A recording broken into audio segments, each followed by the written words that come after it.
Good morning, students. This is Madhu Jhawar, TAVP school Amet. प्यारे बच्चों, आज हम कृपाराम खेड़िया के सोठों का अर्थ ग्रहण करेंगे, जिनकी रचना उन्होंने अपने सेवक राजिया को संबोधित करके की है। इन सोठों में कवि ने वाणी का महत्व, सौंदर्य की तुलना में गुणों का श्रेष्ठ होना, दूसरों के कलह व विवाद से लोगों का आनंदित होना, व्यवहार का मतलब पर आधारित होना, मैत्री निर्वाह हेतु समर्पण का होना या हिम्मत की ही कीमत का महत्व बताया है। तो आइए शुरू करते हैं। सोठे। उपजावे अनुराग, कोयल मन हर्षित करे, कड़वो लागे काग, रसना रागुण राजिया। उपजावे उत्पन्न करती है, अनुराग प्रेम, हर्षित प्रसन्न करना। कवि कृपाराम कहते हैं कि कोयल अपनी मधुर बोली से हृदय में प्रेम उत्पन्न किया करती है और उसकी बोली सुनकर मन बड़ा प्रसन्न हो जाता है। इसके विपरीत कौवा अपनी कर्णकटु कर्कश बोली से सभी को बुरा लगता है। यह वाणी का ही प्रभाव है। नेक्स्ट, काली घनी कुरूप, कस्तूरी कांटा तुले, शक्कर बड़ी स्वरूप, रोड़ा तुले राजिया। घनी बहुत, कुरूप भद्दी, कस्तूरी एक अति सुगंधित पदार्थ, कांटा तराजू जिसमें किसी वस्तु को तोला जाता है। कवि कृपाराम राजिया को संबोधित करते हुए कहते हैं कि कस्तूरी मृग से प्राप्त होने वाली कस्तूरी देखने में काली और कुरूप होती है, परंतु वह कांटे वाली सोना चांदी तोलने की तराजू पर तोलकर बेची जाती है। चीनी भले ही देखने में सफेद और सुंदर होती है, पर उसे पत्थर के टुकड़ों या बांटों से तोलकर बेचा जाता है। कारण यही है कि कस्तूरी की सुगंध उसे मूल्यवान बनाती है, इसीलिए उसके रूप पर ध्यान नहीं दिया जाता। अर्थात यहाँ पर बताया गया कि मनुष्य को गुणवान बनना चाहिए।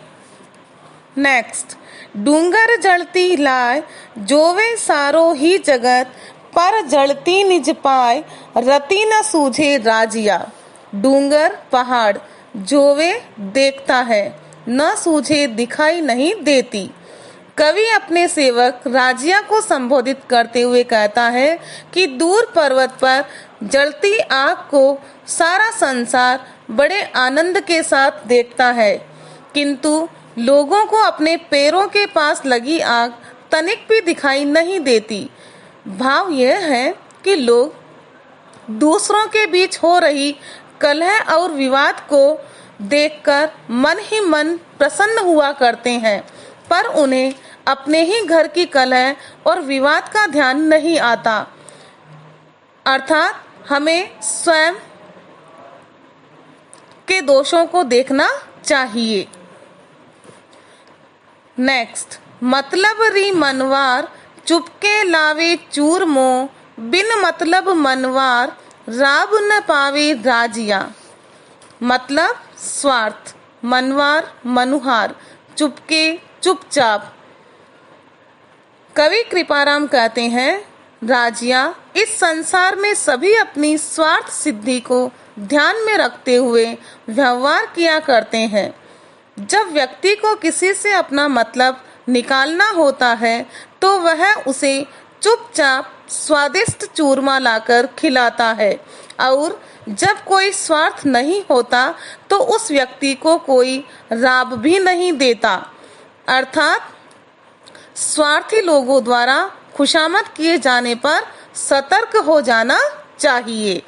मुख ऊपर मिठिहास, घट माही खोटा घड़े, इसड़ा सु इटलास, राखी जे नहीं राजिया।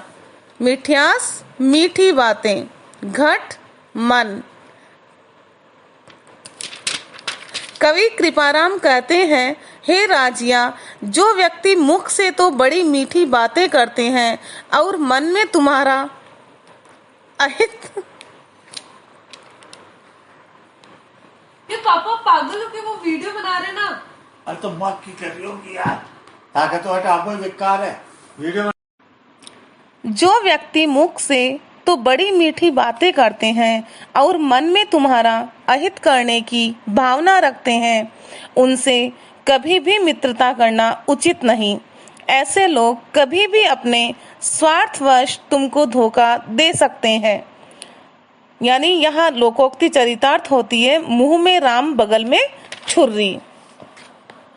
साचो मित्र सचेत, कहो काम न करे किसो, हरि अर्जन रे हेत, रथ कर हाक्यो राजिया। साचो सच्चा, सचेत तत्पर, कहो कहा हुआ, हाक्यो हाका। कृपाराम राजिया को समझा रहे हैं कि जो सच्चा मित्र होता है वह सदा मित्र का हित करने को तैयार रहता है। वह मित्र द्वारा बताए गए हर काम को करने को तत्पर रहा करता है। देख लो, भगवान कृष्ण ने महाभारत के युद्ध में अर्जुन से सच्ची मित्रता के कारण ही अपने हाथों से उसका रथ हाँका था। नेक्स्ट, हिम्मत कीमत होय, बिन हिम्मत कीमत नहीं, करे न आदर कोई, रद कागद जू राजिया। हिम्मत साहस, किस्मत कीमत कीमत, रद्द रद्दी, कागज कागज। कवि राजिया से कहता है कि समाज में सब साहसी व्यक्ति का ही सम्मान किया करते हैं। साहसहीन व्यक्ति की समाज में कोई कीमत नहीं होती, उसे कोई महत्व और सम्मान नहीं देता। उसकी स्थिति रद्दी कागज जैसी हुआ करती है जिसे लोग उपेक्षा से फेंक दिया करते हैं। अतः व्यक्ति को साहसी बनना चाहिए जो जीवन में चुनौतियों और समस्याओं का सामना कर सके। Thank you.